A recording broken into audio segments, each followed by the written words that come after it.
My husband has moved into his mother's house to take care of her. 3 weeks later, I decided to surprise him. I drove there with our 7-year-old daughter without telling him. When we arrived, the front door was slightly open. My daughter peeked inside first. She quietly tugged my sleeve. Mom, look, but be quiet. At that moment, I had no idea that a single glance through that doorway unravel my entire marriage. I hadn't seen my husband for almost 3 weeks. Every night he called with the same tired voice and the same explanation. His mother is getting worse after her fall. She needed him there full time. He said she struggled to walk, struggled to cook, sometimes even forget her medication. And I believed him. Daniel had always been the dependent one. The kind of man who drove across town just to fix a neighbor's leaking sink. The kind of dad who proudly braided our daughter's Lily hair every Saturday morning, even though he was terrible at it. So when Lily suggested we surprise him that Sunday, it felt sweet. We stopped by the bakery for his favorite bakery muffin, packed the little drawing Lily had made for Grandma Elian, and drove 40 minutes through the rain to the old colonial house where Daniel had grown up. I remember feeling warm inside. I imagined Daniel's face lighting up. I imagined Elian smiling from her wrestler. I imagined this visit bringing our little family back together after weeks apart. But when we arrived, the front door was open, and that alone made my stomach tighten. Daniel was obsessive about locking doors. Always. I had barely taken 2 steps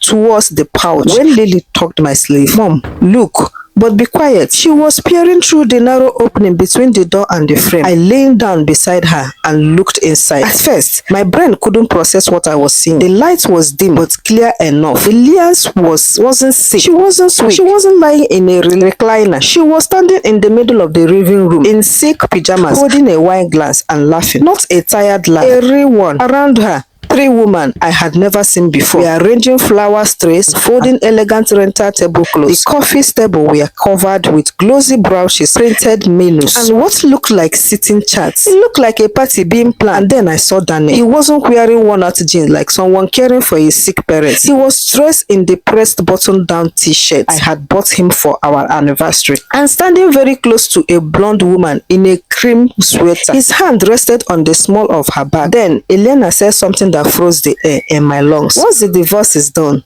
Vanessa can move in here until the spring wedding. It's better this way. Megan was never right for this family. Megan?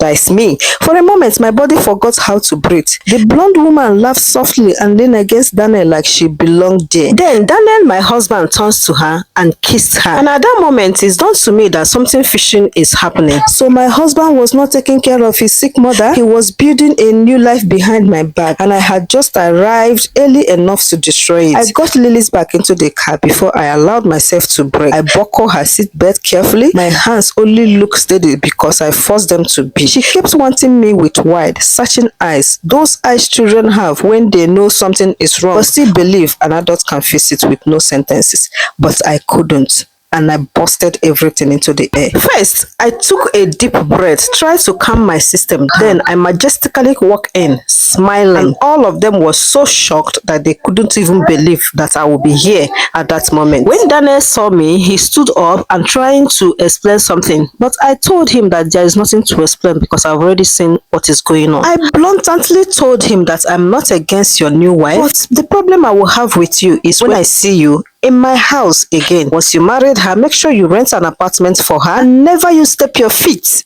into my house. I left immediately, and the mother rushed me about to apologize, but I gave her the worst warning she never expected from me. Then I drove home with my daughter. Since then, my phone has been ringing, my husband has been calling, he has been sending message apologizing that I should forgive him. But I made my decision clear to him that there is no room for apology and there is no room for forgiveness. He can move ahead with his new wife. I am not disturbing them, and let him not step his feet into my house. I also told him to return my car keys to me within the next 2 days. He's not telling everybody that they should call me to forgive him, but I will never forgive him. Since he chose his path, let him continue that way.